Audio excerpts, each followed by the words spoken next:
welcome the Prime Minister of the Republic of India, His Excellency Sri Narendra Modi, and the President of the Republic of Indonesia, His Excellency Mr. Prabowo Subianto, accompanied by Vice President of the Republic of Indonesia, Speaker of the House of Representatives of the Republic of Indonesia, Speaker of the People's Consultative Assembly, Speaker of the House of Regional Representatives, as they are entering the hall.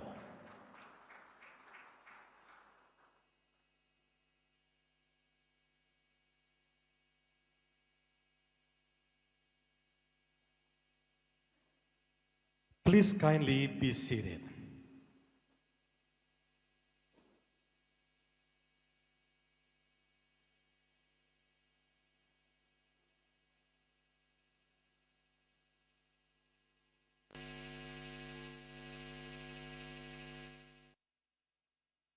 Untuk para fotografer, kami persilakan. Acara akan kami mulai.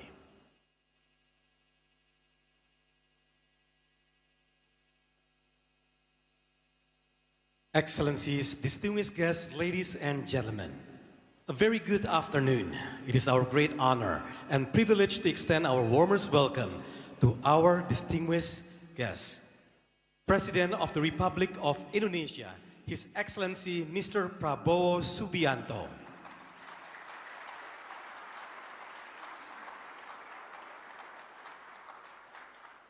Prime Minister of the Republic of India, His Excellency Sri Narendra Modi.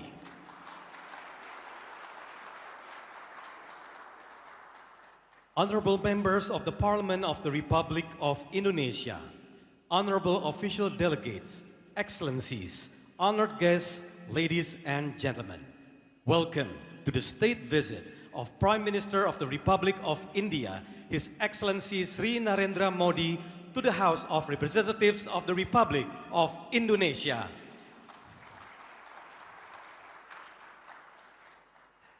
It is a privilege to have your presence as we commemorate this important occasion, which reflects the enduring friendship and the ever-growing strategic partnership between Indonesia and India. Thank you for joining us, and once again, welcome. As we gather today, we celebrate the shared values, cooperation, and mutual respect that continue to strengthen Indonesia-India relations. Excellencies, distinguished guests, ladies and gentlemen, to commence today's program, may we respectfully invite Her Excellency, the Speaker of the House of Representatives of the Republic of Indonesia, to deliver her welcoming remarks. Please welcome on stage Her Excellency Ms. Puan Maharani.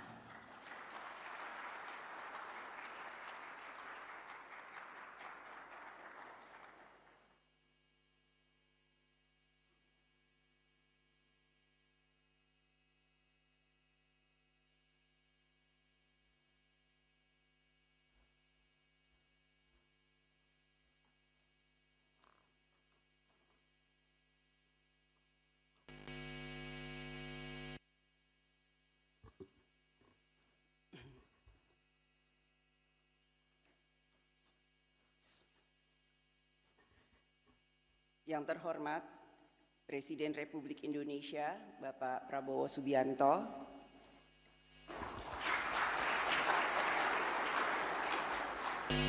Yang Mulia Perdana Menteri Republik India, Bapak Narendra Modi, Yang terhormat Wakil Presiden Republik Indonesia, Bapak Gibran Rakabuming Raka, Yang terhormat Pimpinan Majelis Permusyawaratan Rakyat Republik Indonesia, Haji Ahmad Muzani beserta para Wakil Ketua, Yang terhormat Pimpinan Dewan Perwakilan Rakyat Republik Indonesia, Yang terhormat Pimpinan Dewan Perwakilan Daerah Republik Indonesia, Bapak Sultan Bahtiar Najamuddin dan para wakil yang hadir, yang kami hormati anggota Kabinet Merah Putih, yang kami hormati pimpinan alat kelengkapan dan anggota Dewan Perwakilan Rakyat Republik Indonesia, para undangan, hadirin yang berbahagia. Assalamualaikum warahmatullahi wabarakatuh. Salam, Om Swastiastu, Namo Buddhaya, salam kebajikan, salam sejahtera bagi kita semua. Pertama-tama, saya ingin mengucapkan selamat datang kepada Yang Mulia Perdana Menteri Republik India, Bapak Narendra Modi. Merupakan suatu kehormatan dan kebahagiaan bagi kami untuk menyambut Yang Mulia berserta rombongan delegasi di Gedung Dewan Perwakilan Rakyat Republik Indonesia. Saya senang sekali dapat bertemu kembali dengan Yang Mulia setelah terakhir kita bertemu pada konferensi Parlemen 20 di India pada tahun 2023. Saya berharap Yang Mulia merasakan hangatnya sambutan kami di Jakarta, sebagaimana hangatnya sambutan yang kami rasakan ketika berkunjung ke New Delhi. Yang Mulia, Indonesia dan India memiliki akar sejarah yang sangat panjang dan istimewa. Sejarah mencatat bahwa Presiden Soekarno, Presiden pertama Republik Indonesia, yang juga merupakan kakek saya, menjadi tamu kehormatan utama pada peringatan Hari Republik India yang pertama pada tahun 1950. Beberapa tahun kemudian, Indonesia dan India bersama-sama menjadi co-sponsor Konferensi Asia Afrika di Bandung dan menghidupkan semangat Dasasila Bandung pada tahun 1955 yang kemudian menjadi fondasi gerakan non-blok. Saat ini, Yang Mulia kami sambut di Gedung Dewan Perwakilan Rakyat Republik Indonesia, sebuah bangunan dengan nilai sejarah yang penting bagi Indonesia. Gedung ini dibangun pada tahun 1965 sebagai bagian dari rencana penyelenggaraan Conference of the New Emerging Forces atau CONEFO, sebuah gagasan strategis Presiden Soekarno yang mencerminkan aspirasi negara-negara berkembang untuk memiliki posisi setara dan turut menentukan dalam tatanan global pada saat itu. Hingga hari ini, semangat tersebut tetap kami jaga dalam pelaksanaan fungsi parlemen dan diplomasi Indonesia. Yang Mulia, kini hubungan Indonesia dan India semakin erat. Peringatan 75 tahun hubungan diplomatik kedua negara yang ditandai dengan kunjungan kenegaraan Presiden Prabowo Subianto ke India pada tahun 2025 memperkuat kemitraan strategis kita. Kita adalah dua negara demokrasi besar sesama kekuatan maritim di Samudra Hindia yang menjunjung tinggi prinsip kedaulatan di tengah dinamika geopolitik global yang semakin kompleks. Kami di DPR RI mendukung peningkatan hubungan kedua negara menjadi comprehensive strategic partnership dan disepakati share vision on maritime cooperation in the Indo-Pacific saat kunjungan Yang Mulia ke Indonesia pada tahun 2018. Kedua dokumen tersebut menjadi fondasi yang kuat untuk memperluas kerjasama di berbagai bidang. DPR RI menghargai posisi India yang menempatkan Indonesia dan ASEAN sebagai bagian penting dari kebijakan Act East Policy saat dunia diwarnai oleh meningkatnya rivalitas kekuatan besar, gangguan rantai pasok, krisis pangan dan energi, serta dampak perubahan iklim. Indonesia dan India memiliki tanggung jawab bersama untuk menjaga stabilitas kawasan dan memperkuat kerjasama pembangunan. Di tengah meningkatnya gejolak geopolitik dan geoekonomi global tersebut, negara harus hadir menjaga kedaulatan dan kepentingan nasional, sekaligus memastikan bahwa pembangunan menghadirkan keadilan dan kesejahteraan bagi seluruh rakyat. Pada saat yang sama, kerjasama antar bangsa dan negara harus terus diperkuat dalam semangat persamaan, saling menghormati, dan solidaritas untuk mewujudkan tatanan dunia yang lebih baik, damai, dan inklusif. Oleh karena itu, DPR RI meyakini bahwa sinergi yang erat antara lembaga legislatif dan eksekutif merupakan modal penting dalam memperkuat kerjasama antar negara di tengah dinamika global. Diplomasi parlemen tidak hanya melengkapi diplomasi pemerintah, tetapi juga memperluas ruang dialog, membangun saling pengertian, memperkuat kepercayaan, serta mendorong lahirnya dukungan politik bagi berbagai agenda kerjasama bilateral maupun multilateral yang menjadi kepentingan bersama. DPR RI mengapresiasi Parlemen India yang telah membentuk India-Indonesia Parliamentary Friendship Group pada bulan Februari yang lalu, yang kami harap akan bekerja sama erat dengan grup kerjasama bilateral DPR RI Parlemen India yang dibentuk pada Januari 2025. Selain melalui mekanisme Friendship Group bilateral, DPR RI siap memperkuat kerjasama dengan Parlemen India di berbagai forum parlemen regional dan multilateral. Kami berharap kerjasama kedua parlemen kita semakin berorientasi memberikan manfaat nyata bagi kesejahteraan rakyat kedua negara. Yang mulia, kami yakin rangkaian kunjungan kenegaraan yang mulia kali ini akan membawa banyak manfaat bagi kedua negara. Seiring dengan meningkatnya kemitraan Indonesia dengan India ke tataran yang lebih strategis, kami berharap kerjasama ekonomi kedua negara bergerak lebih dari sekedar peningkatan nilai perdagangan, tetapi juga penciptaan nilai tambah, hilirisasi industri, transfer teknologi, serta penguatan rantai pasok regional. Dalam hal ini, kami mendukung sinergi antara pemerintah dan parlemen kedua negara untuk menciptakan iklim investasi yang semakin pasti, transparan, dan saling menguntungkan, sehingga kedepannya Indonesia dan India dapat memasuki fase baru kerjasama ekonomi yang lebih seimbang, inovatif, dan memberikan manfaat langsung bagi masyarakat. Yang mulia, sekali lagi terima kasih atas kunjungan yang mulia ke Indonesia. Salam dari kami, rakyat Indonesia untuk rakyat India, sahabat yang telah terjalin dalam ikatan sejarah, budaya, dan peradaban selama berabad-abad. Semoga persahabatan kedua bangsa terus tumbuh, membawa kedamaian, kemajuan, kesejahteraan bagi generasi yang akan datang.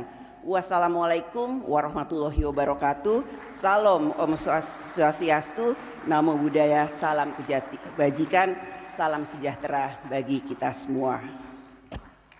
Terima kasih Ibu. Thank you Your Excellency Ms. Puan Maharani for your warm and inspiring remarks.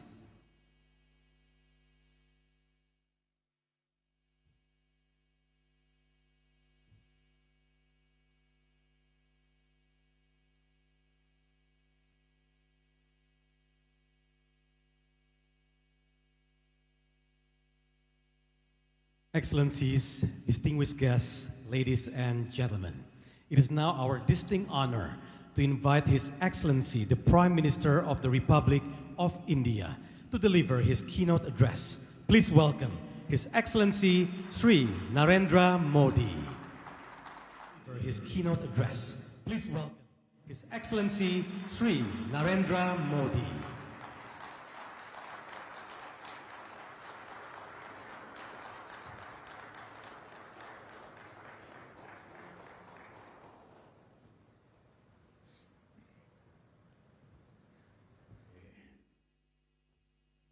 माननीय राष्ट्रपति जी, Yang Mulia Presiden उपराष्ट्रपति जी, Republik Indonesia, माननीय राष्ट्रपति जी, Yang Mulia उपराष्ट्रपति जी, माननीय speakers, parliament के सम्मानित सदस्य, एक्सेलेंसीज, इंडोनेशिया के मेरे प्रिय भाइयों और बहनों, आप सबको नमस्कार। सलामत सियाम।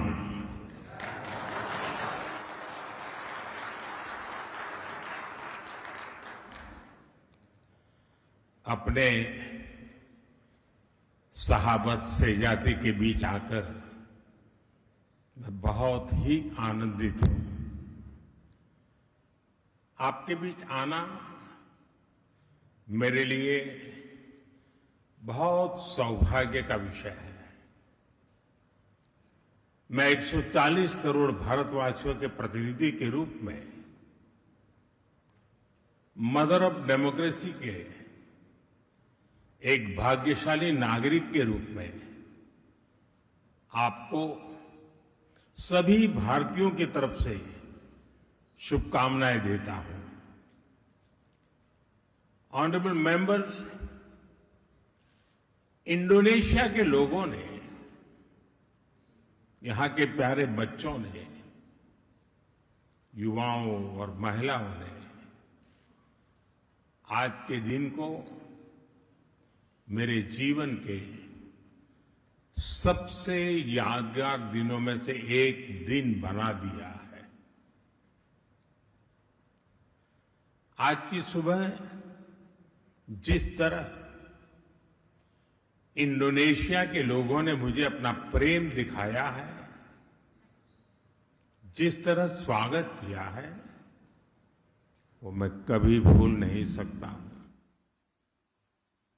आज सुबह प्रेसिडेंट प्रबोवो ने कॉपीराइट की बात कही थी। मैं उन्हें यही कहूंगा, इस प्रेम पर, इस स्नेह पर, इस दोस्ती पर, इस आदर भाव पर किसी का कॉपीराइट हो ही नहीं सकता।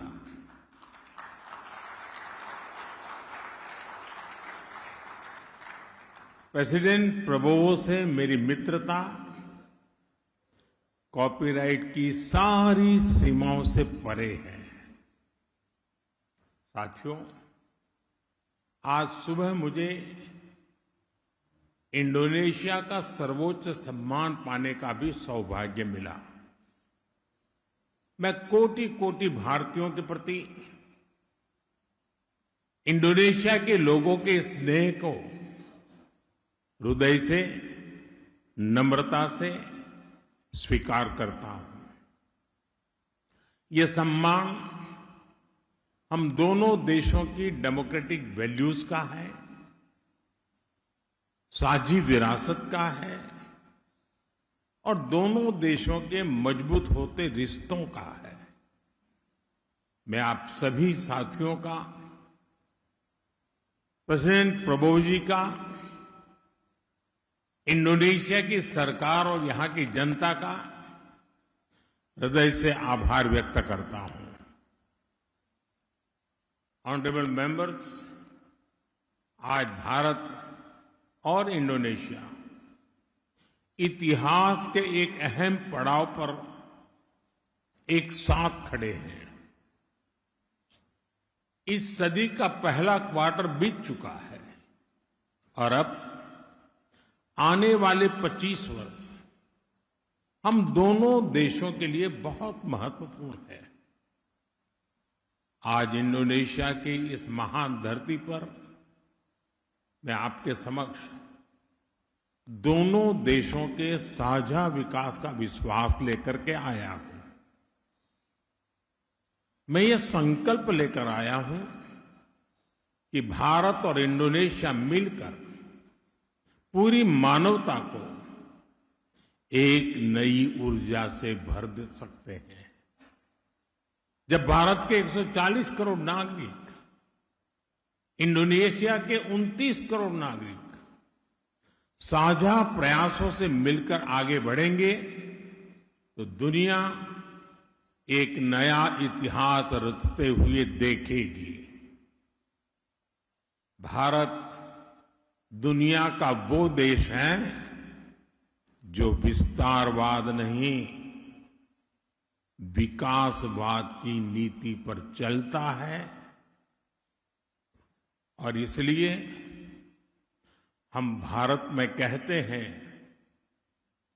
सबका साथ, सबका विकास।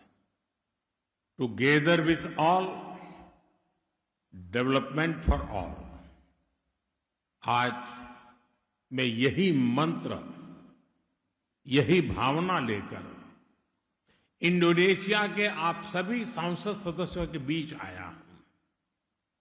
ऑनरेबल मेंबर्स, हमारी राजधानियां भले ही हजारों किलोमीटर दूर हो, लेकिन समुद्र में हमारे बीच केवल 150 किलोमीटर की ही दूरी है। दूसरे देशों में समुद्र भले ही सीमाओं और दूरियों का कारण रहा हो, लेकिन भारत और इंडोनेशिया के बीच समुद्र दूरी का प्रतीक नहीं रहा। समुद्र हमारे बीच एक सेतु है। ये हमारे साझा भविष्य का केंद्र है। इंडिया, इंडोनेशिया और इंडियन ओशन, ये नाम हमारे आपसी जुड़ाव की गवाही देते हैं। हजारों वर्षों तक हमारे पोर्ट्स दुनिया को जोड़ते रहे। हमारे जहाज व्यापार और संस्कृति को दूर दूर तक लेकर गए। हमारे पास समुद्र से जुड़ी भविष्य की अनेक संभावनाएं हैं। इसलिए मैं आज समुद्र की इसी विशालता को आधार बनाकर आपसे भारत इंडोनेशिया के संबंधों को नई ऊंचाई देने का आग्रह करूंगा। ऑनरेबल मेंबर्स, इंडिया और इंडोनेशिया सिर्फ समुद्र ही शेयर नहीं करते, हमारी हिस्ट्री भी शेयर्ड है। हमारा संबंध रामायण और महाभारत की विरासत है। हमारा संबंध सदियों पहले नालंदा के ज्ञान से है। हमारा संबंध वायांग, नृत्य और संगीत से है। हम बोरोबुदुर और प्रभानम जैसी अद्भुत स्मारकों के जरिए जुड़े हैं। हम इंडोनेशिया के राष्ट्रीय प्रतीक गरुड़ा से जुड़े हैं। हम बाली यात्रा के उत्सव और उसके उल्लास से जुड़े हैं। और जब हम स्वाद की बात करते हैं तो क्रुपुक और पापड़ में कौन ज्यादा क्रंची है, ये कहना कठिन हो जाता है। लेकिन ये बात तो तय है, मसाला और बुम्बू दोनों हमारे जीवन में फ्लेवर लाते हैं।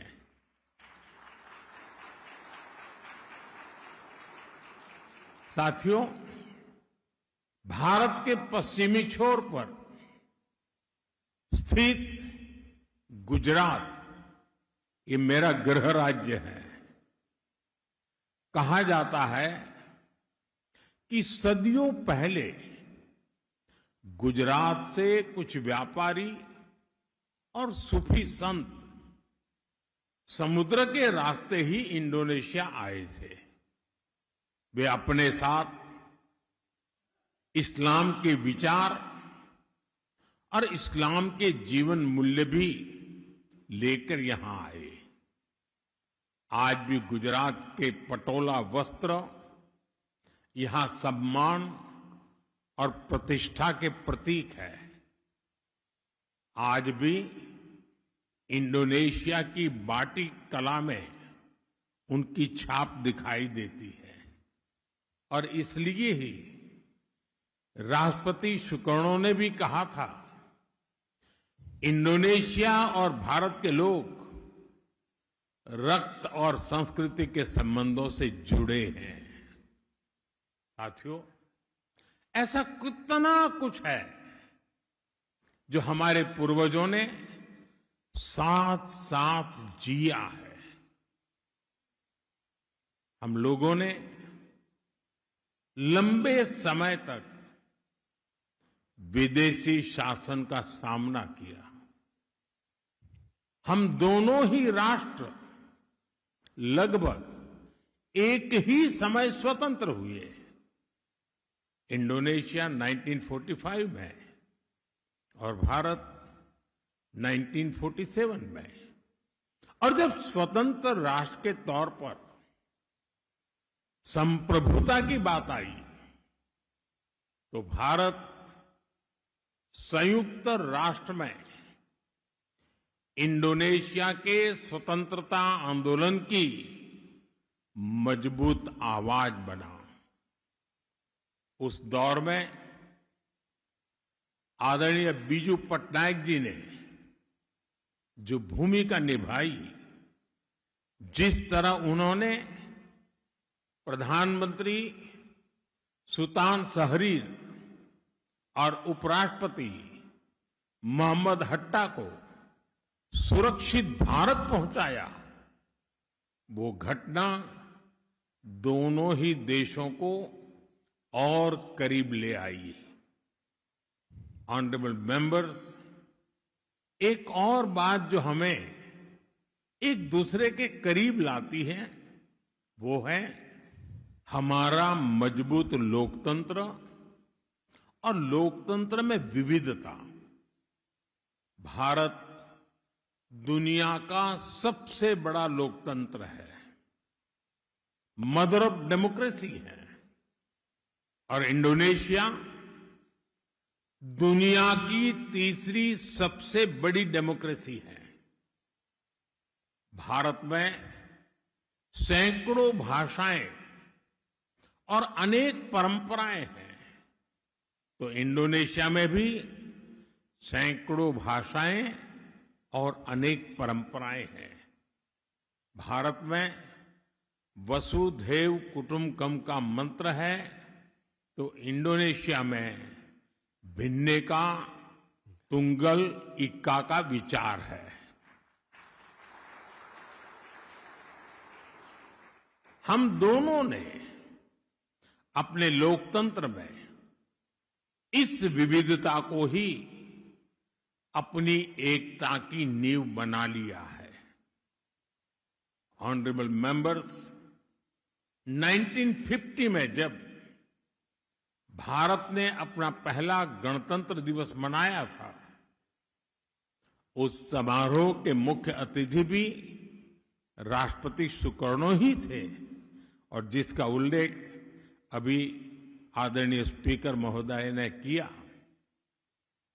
और उस दौर में बांडुंग सम्मेलन में राष्ट्रपति सुकर्णो और प्रधानमंत्री नेहरू ने दुनिया को यह स्पष्ट संदेश दिया कि स्वतंत्र देशों को अपने निर्णय स्वयं लेने का अधिकार है।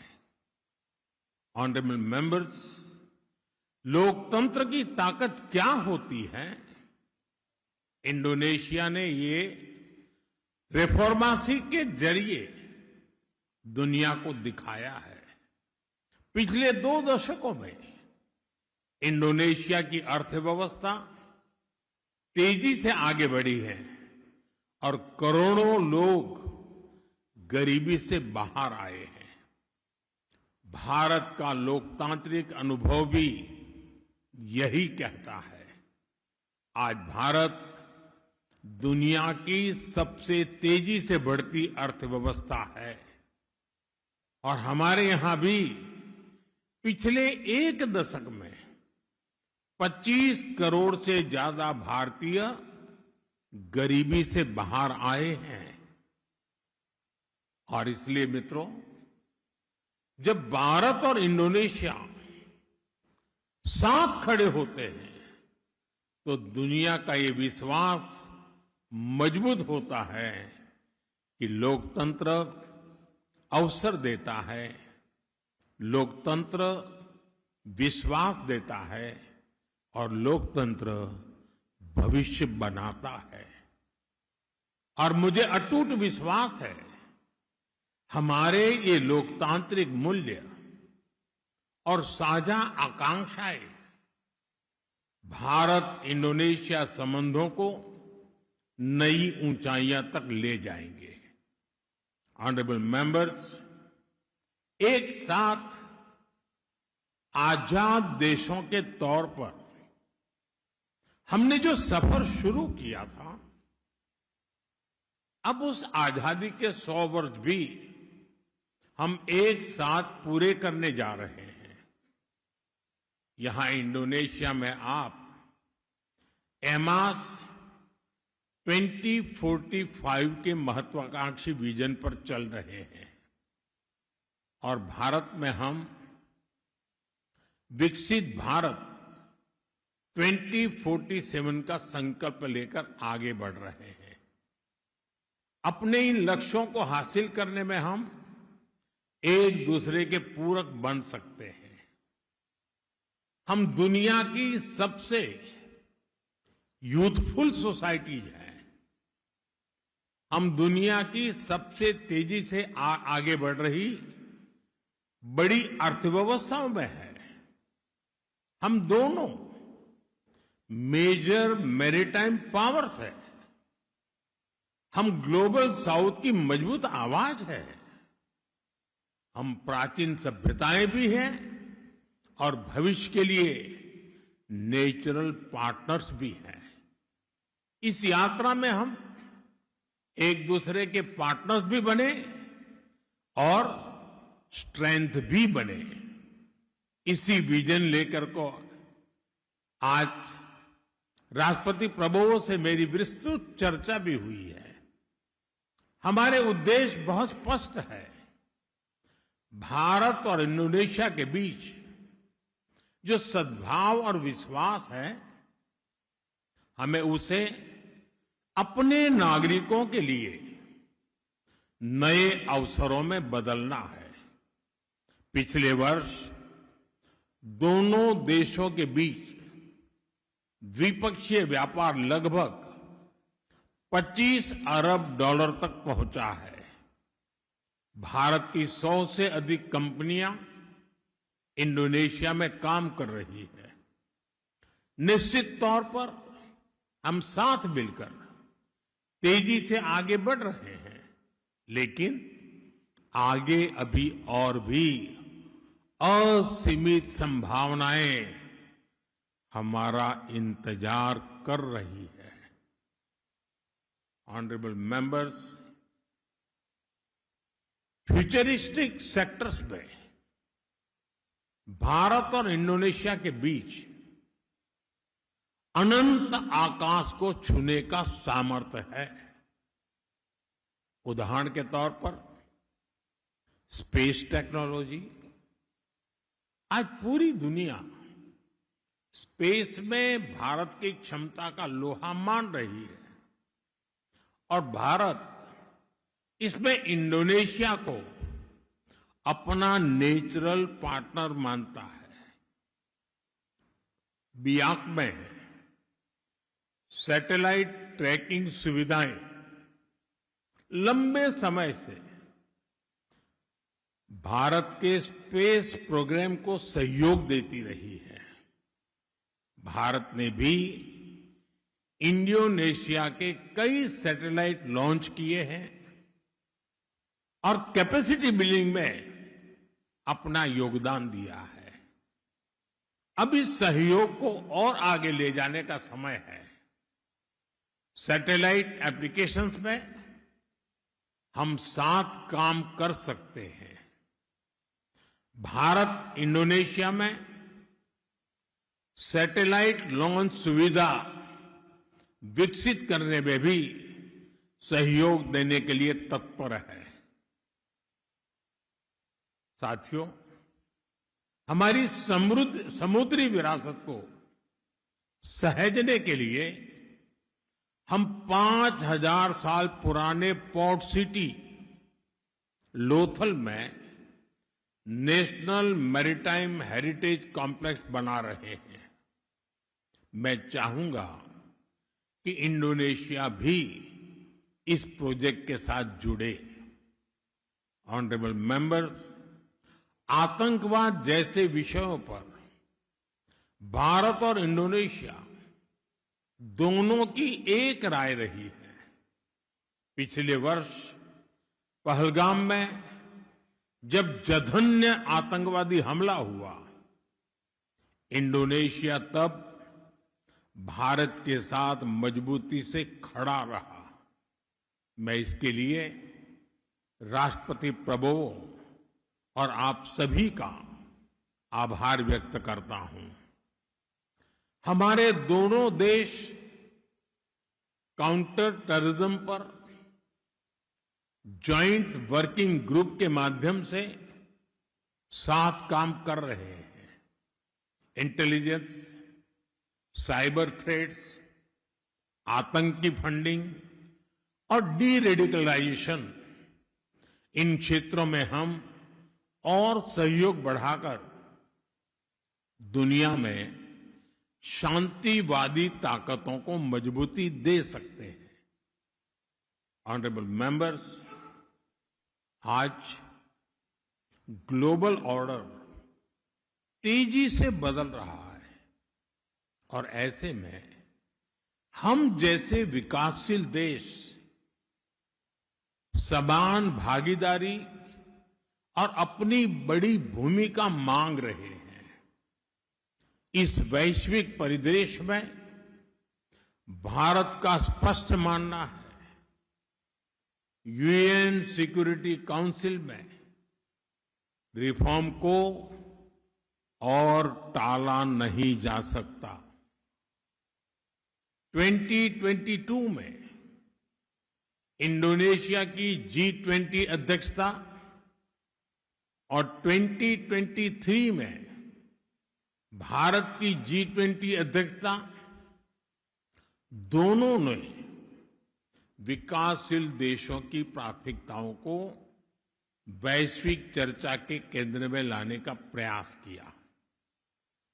इंडोनेशिया की बेबास एक्टिव की परंपरा और भारत का स्ट्रैटेजिक ऑटोनॉमी के लिए कमिटमेंट वैश्विक विषयों पर हमें साथ खड़े होने के लिए मजबूत आधार देते हैं। भारत फ्री, ओपन और इंक्लूसिव इंडो पैसिफिक का प्रबल समर्थक है। भारत इंडो पैसिफिक में फ्रीडम ऑफ नेविगेशन की बात करता है। इसके लिए हमने आसियान को केंद्र में रखा है। हमारी एक्ट ईस्ट पॉलिसी भी आसियान सेंट्रिक है। भारत और आसियान की कॉम्प्रिहेंसिव स्ट्रेटेजिक पार्टनरशिप लगातार आगे बढ़ रही है। इसलिए बहुत आवश्यक है कि भारत और इंडोनेशिया इस दिशा में निरंतर काम करते रहें। ऑनरेबल मेंबर्स, हमारे सामने एक और बड़ा अवसर है। पिछले वर्ष इंडोनेशिया ब्रिक्स का पूर्ण सदस्य बना है। इस वर्ष भारत ही ब्रिक्स की अध्यक्षता कर रहा है। ब्रिक्स का ये मंच और अधिक व्यवहारिक हो, अधिक संतुलित हो, ग्लोबल साउथ की जरूरतों के प्रति और अधिक संवेदनशील हो। हम इसके लिए साथ मिलकर काम कर सकते हैं।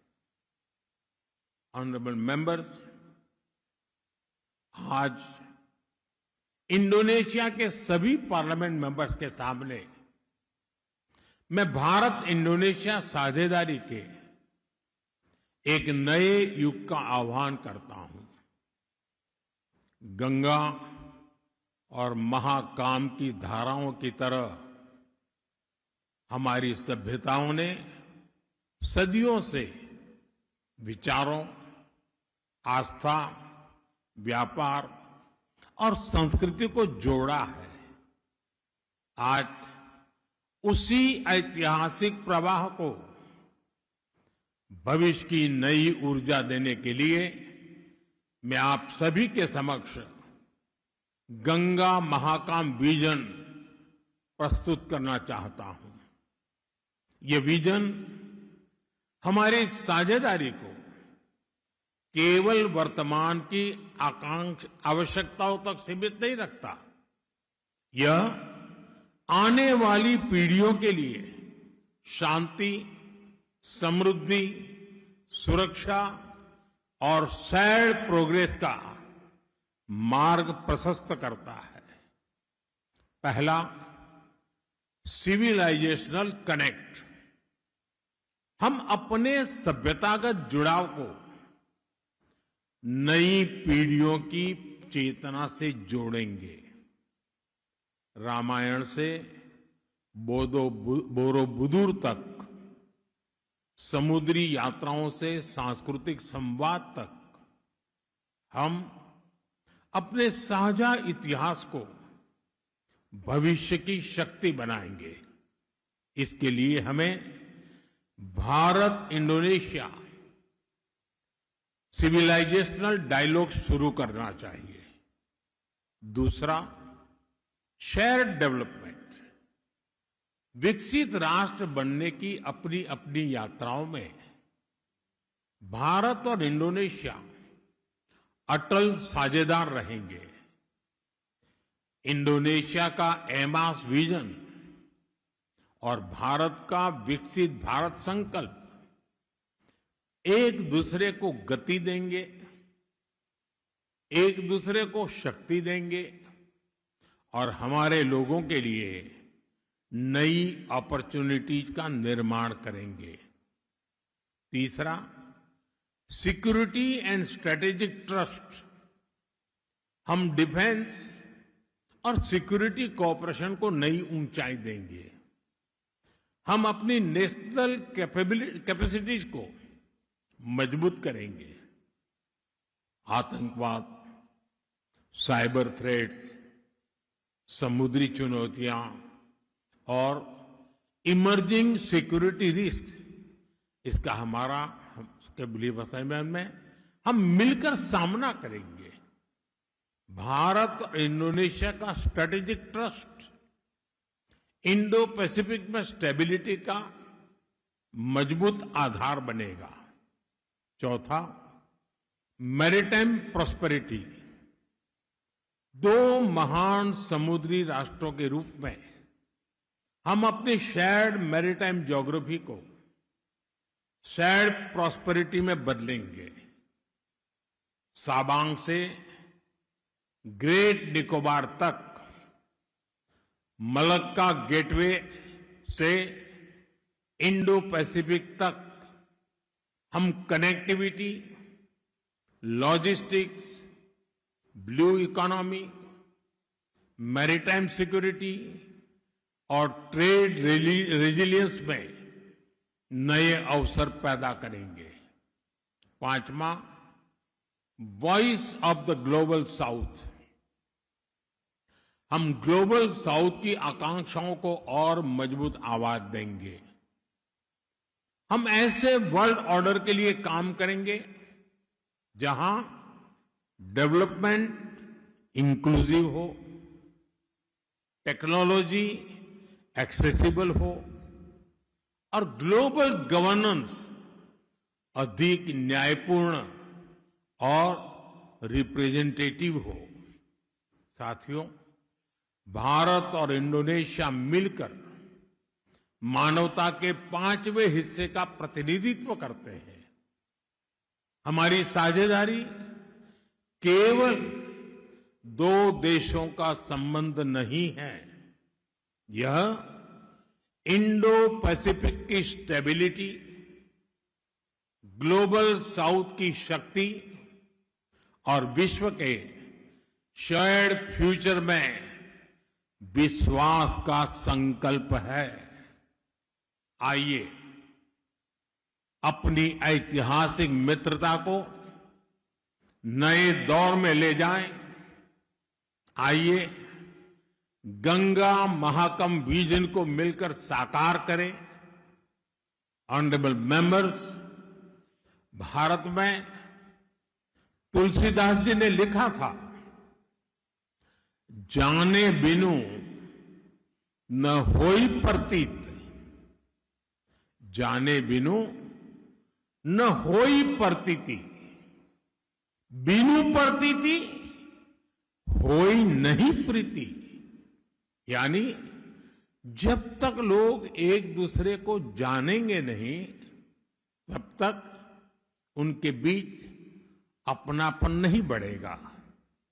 मुझे बताया गया है कि इंडोनेशिया में एक कहावत है और इसका अर्थ भी यही है, ताक केनाल माका ताक सायांग।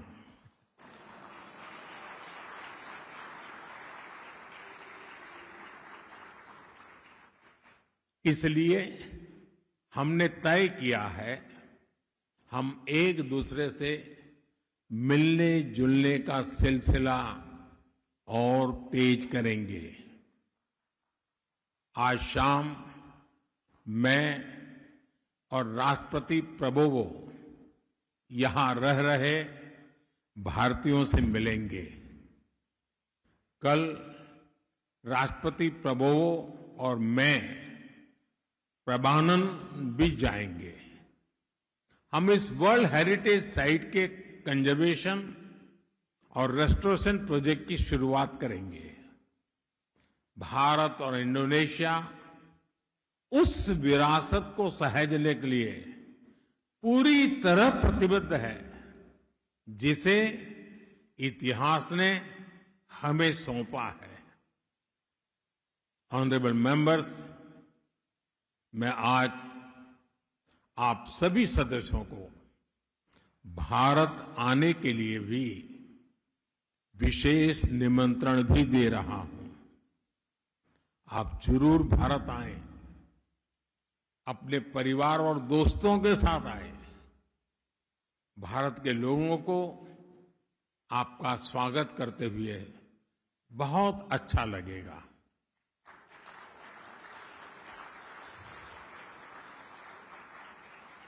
मुझे विश्वास है हम मित्रा सेलामान्या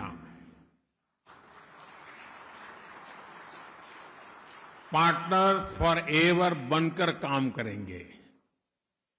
हम मिलकर भारत और इंडोनेशिया के लोगों के लिए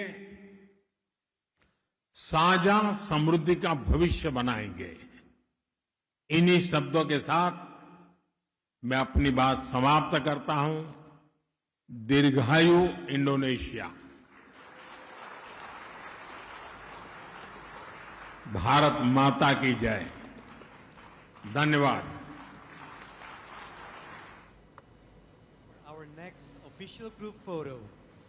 So now to kindly join to the front, may we invite President of the Republic of Indonesia, Mr. Prabowo Subianto, Vice President of the Republic of Indonesia, Speaker of the House of Representatives of the Republic of Indonesia, Speakers of the People's Consultative Assembly of the Republic of Indonesia, Speaker of the House of Regional Representatives of the Republic of Indonesia, Vice Speakers of the House of Representatives of the Republic of Indonesia,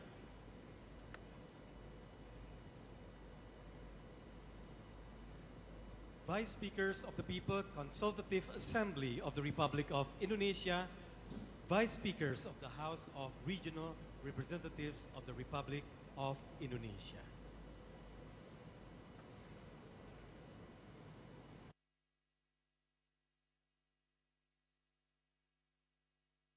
Okay, everybody ready?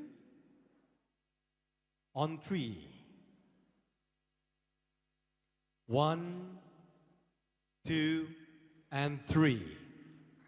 One more time. 1, 2, and 3.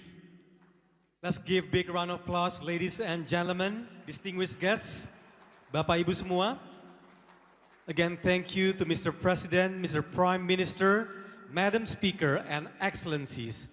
And this concludes the official group photograph, and we hope this moment will serve as a wonderful memory of today's meaningful connection we have shared. Excellencies, distinguished guests, ladies and gentlemen, this also concludes the official meeting on the occasion of the state visit of His Excellency Sri Narendra Modi, the Prime Minister of the Republic of India, to the House of Representatives of the Republic of Indonesia. On behalf of the House of Representatives of the Republic of Indonesia, thank you for your presence and valuable participation. We wish you a pleasant journey, and we look forward to welcoming you again on another memorable occasion.